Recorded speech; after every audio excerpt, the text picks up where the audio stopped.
아수르 사람은 화 있을진저 그는 내 진노의 막대기요 그 손의 몽둥이는 내 분노라.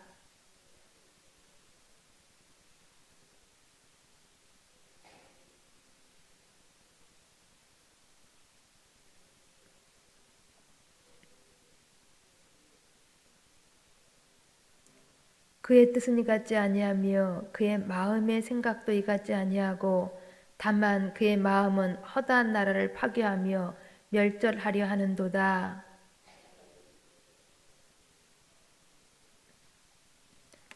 갈로는 가그미스와 같지 아니하며 하맛은 아르밧과 같지 아니하며 사마리아는 다메섹과 같지 아니하냐.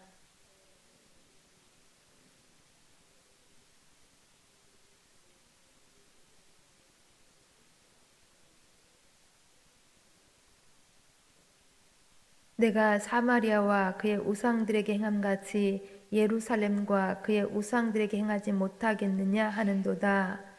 그러므로 주께서 주의 일을 시온산과 예루살렘에 다 행한 후에 아수르 왕의 완악한 마음의 열매와 높은 눈의 자랑을 벌하시리라. 아멘. 우리는 계속 토요일 주일 이사야서를 묵상하고 있습니다. 이 이사야에서 계속 말씀하고 있는 것이 있었습니다. 아니, 이 이사야뿐만 아니라 선지서에서 계속 말씀하고 있는 것이 있습니다. 그것은 하나님의 뜻 안에서 세계가 움직이고 있다는 것입니다. 즉 세계의 역사는 그냥 흘러가고 있는 것이 아니라 하나님의 주권 아래서, 하나님의 계획하심 아래서, 하나님의 뜻 안에서 움직이고 있다는 것입니다. 오늘 본문 말씀도 더욱 분명하게 이 사실을 보여주고 있습니다. 즉 하나님께서는 북이스라엘이 하나님의 말씀을 떠날 때에 동쪽에 있는 아람과 또 서쪽에 있는 블레셋과 그리고 아수르를 통하여서 계속 경고하셨습니다. 그러니까 이 아수르는 북이스라엘을 멸망시키기 위하여서 하나님께서 막대기와 몽두기로 사용하신 도구였던 것입니다. 그런데 이 도구로서 아수르가 자신의 위치를 잊어버리고 교만해졌습니다. 그래서 하나님께서는 오늘 본문에서 이 아수르를 멸망할 것이다 라고 선포하고 있습니다. 오늘 말씀 이제 몇 개 구절들을 읽어가면서 더 구체적으로 살펴보고자 합니다. 먼저 5절, 6절 말씀을 읽어드립니다. 아수르 사람은 화 있을진저 그는 내 진노의 막대기요 그 손의 몽둥이는 내 분노라. 내가 그를 보내어 경건하지 아니한 나라를 치게 하며 내가 그에게 명령하여 나를 노하게 한 백성을 쳐서 탈취하며 노력하게 하며 또 그들을 길거리에 진흙같이 짓밟게 하려 하거니와 라고 말씀하고 있습니다. 보세요. 여기 아수르를 움직이는 것이 결코 아수르의 의지가 아니었고 아수르의 정치적인 결단들이 아니었습니다. 오직 하나님의 의지, 하나님의 뜻 아래서 아수르는 움직였던 것입니다. 즉 아수르는 다만 하나님의 막대기와 몽둥이로 하나님의 아수르를 보내어서 하나님께 불순종한 나라와 백성을 쳐서 탈취하게 했고 노력하게 했고 짓밟게 할 것이라는 것입니다. 하나님께서 하나님의 뜻 아래서 아수르를 사용하여서 이렇게 하시겠다고 말씀하신 것입니다. 그런데 문제가 생겼습니다. 오늘 보면 7절 말씀이 이 문제를 잘 보여주고 있습니다. 7절 말씀을 읽어드립니다. 그의 뜻은 이같지 아니하며 그의 마음의 생각도 이같지 아니하고 다만 그의 마음은 허다한 나라를 파괴하며 멸절하려 하는도다. 그렇습니다. 아수르의 생각은 하나님의 뜻과 전혀 달랐습니다. 하나님의 뜻은 아수르를 통하여서 북이스라엘을 경고하려고 하셨는데 아수르의 생각은 달랐다라는 것입니다. 여기 아수르는 마치 자신이 무엇이라도 된 것처럼 자신의 높아진 권력을 통하여서 자기들이 주인인 것처럼 그렇게 마음대로 행사하려고 했던 것입니다. 심판의 도구로 사용되어졌던 아수르가 자신들의 위치를 잊어버리게 된 것입니다. 그래서 자신들의 흥함, 자신들의 높아짐을 가지고 이제 자신들의 그 능력으로 된 것처럼 교만했던 것입니다. 이러한 아수르의 교만이 무엇이었는지 그 내용들이 그 뒤에 8절부터 11절까지 그리고 13절부터 14절까지 매우 자세하게 기록되어져 있습니다. 이 아수르의 교만의 내용들이 무엇이었는지 8절 말씀을 보시면 자신의 이제 지방의 관리들은 결코 일반 그냥 평범한 그러한 백성들이 아니라 한 나라의 왕들이 자신들의 이제 지방의 관리직들을 감당하고 있다고 말하고 있습니다. 정말 실제적으로 이 아수르는 자신들에게 항복하는 왕들을 받아들여서 한 지역을 다스리게 했습니다. 곧 타국의 왕을 자신들의 관료로 사용했다라는 것입니다.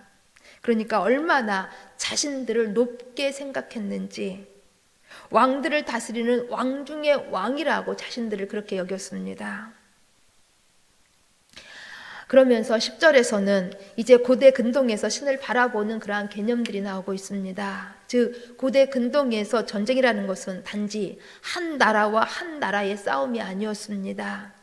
이 고대 근동에서 이 전쟁을 어떻게 생각했냐면 이 민족의 신과 이 민족의 신들이 싸우는 그러한 신들의 전쟁이라고 여겼습니다. 그래서 예이 나라와 비 나라가 서로 싸워서 예이 나라가 이기면 예이 나라가 이긴 것이 아니라 이 예이 나라가 섬기고 있는 신이 이긴 것이라고, 이 예이 나라가 섬기는 이 신이 이 비 나라가 섬기는 신보다 더 위대하다고 그렇게 생각했던 것입니다. 이러한 상황 속에서 지금 아수르는 자신이 섬기는 그 신이 최고라고 여긴 것입니다. 심지어는 북이스라엘 섬기고 있는 여호와마저도 여호와 하나님보다도 자신들의 신이 월등하게 훨씬 뛰어나다고 생각한 것입니다. 얼마나 큰 교만이었는지. 이 아수르의 교만과 오만은 여기서 멈추지 않았습니다. 11절 말씀을 보시면 자기들이 다른 민족들의 신들을 멸망시킨 것처럼 여호와 하나님마저도 자기들은 막을 수 없다고 큰 소리 뻥뻥 치고 있습니다. 이 아수르의 교만과 오만이 지금 하늘을 찌르고 있는 것입니다. 이러한 아수르를 하나님께서는 어떻게 하시겠다고 말씀하시는지 우리 12절 말씀을 함께 읽습니다. 본문 12절 말씀. 그러므로 주께서 주의 일을 시온산과 예루살렘에 다 행하신 후에 아수르 왕의 완악한 마음의 열매와 높은 눈의 자랑을 벌하시리라. 벌하시리라. 심판하시리라는 것입니다. 하나님께서는 아수르에 대한 심판을 지금 분명하게 밝히고 계시는 것입니다. 그러니까 아수르가 심판을 받은 이유는, 이 아수르가 멸망을 당한 이유는 교만 때문이었던 것입니다. 잠언 16장 18절이 교만에 대해서 이렇게 말씀해주고 있습니다. 교만은 패망의 선봉이요 거만한 마음은 넘어짐의 앞잡이니라. 바로 아수르는 교만 때문에 패망한 것입니다. 이 아수르는 거만한 마음 때문에 넘어진 것입니다. 이 아수르가 어떻게 패망했는지, 하나님께서는 이 아수르를 어떻게 멸망시키실 것인지, 이 아수르에 대한 심판이 얼마나 처절했는지 그 뒤에 보시면 16절부터 19절까지 아주 매우 자세하게 비유적으로 은유적으로 잘 밝혀주고 있습니다. 곧 하나님께서 불이 되어서 아수르를 다 말살시킬 것인데에 아수르의 모든 영광들이 다 소멸될 것을 말씀하고 있습니다. 그래서 숲의 나무조차도 남지 아니하고 다 황폐하게 될 것을 말씀하고 있습니다. 바로 하나님의 능력이 이렇게 하시겠다라는 것입니다.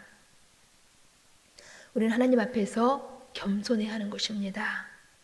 우리가 하나님 앞에 쓰임 받을 때가 있습니다. 사용 받을 때가 있습니다. 그래서 하나님 우리를 높게 해주시고 우리를 힘있게 하실 때가 있습니다. 그러나 이때 우리가 가져야 할 모습은 하나님 앞에서 겸손인 것입니다. 마치 자기 힘으로 된 것이냐, 자기가 주인인 것처럼 행동하면 절대로 안 된다라는 것입니다. 이것은 절대적으로 하나님 앞에서 우리가 소유해서는 안 되는 마음인 것입니다. 왜냐하면 교만은 패망의 선봉이기 때문입니다. 우리도 교만하면 망할 수 있는 것입니다. 교만은 절대적으로 하나님께서 용납하지 않으십니다. 하나님 앞에서 겸손하게 낮추시고 그래서 하나님이 주시는 은혜를 풍성하게 누리실 수 있기를 간절히 소망합니다. 다 서로 겸손으로 허리를 동이라. 하나님은 교만한 자를 대적하시되 겸손한 자들에게는 은혜를 주시느니라. 베드로전서 5장 5절 말씀입니다. 기도하시겠습니다. 하나님 감사함을 드립니다. 하나님 앞에서 겸손할 수 있도록 도와주시옵소서. 하나님의 높으심과 하나님의 크심, 하나님의 주권을 인정하면서 하나님의 유추를 고백하고 하나님과 바른 관계로 살아갈 수 있도록 도와주시옵소서. 혹 우리 자신이 인생의 주관자인 것처럼 우리 자신의 뜻대로 살지 않게 하시고 하나님의 뜻을 생각하면서 우리에게 주신 힘을 사용하여 하나님을 기쁘시게 하며 하나님을 드러내는 삶 살아갈 수 있도록 도와주시옵소서. 하나님, 오늘 주님의 날로 예배를 드릴 때에 우리 함께 성령의 감동 속에서 전심전력하여서 하나님의 뜻을 밝히며 하나님과 깊은 만남 속에서 회개가 일어날 수 있게 도와주시옵시고 기쁨 있게 하시고 믿음의 결단이 있는 은혜의 거룩한 주일 되어질 수 있도록 도와주시옵소서. 이러한 예배로 나가는 데에 우리 목사님을 세우셨으니 참 감사함을 드립니다. 하나님의 영이 충만히 임재하여 주시어서 하나님의 뜻을 온전히 밝혀서 온 성도들 속에 하나님의 영광이 풍성하게 드러날 수 있도록 도와주시옵소서.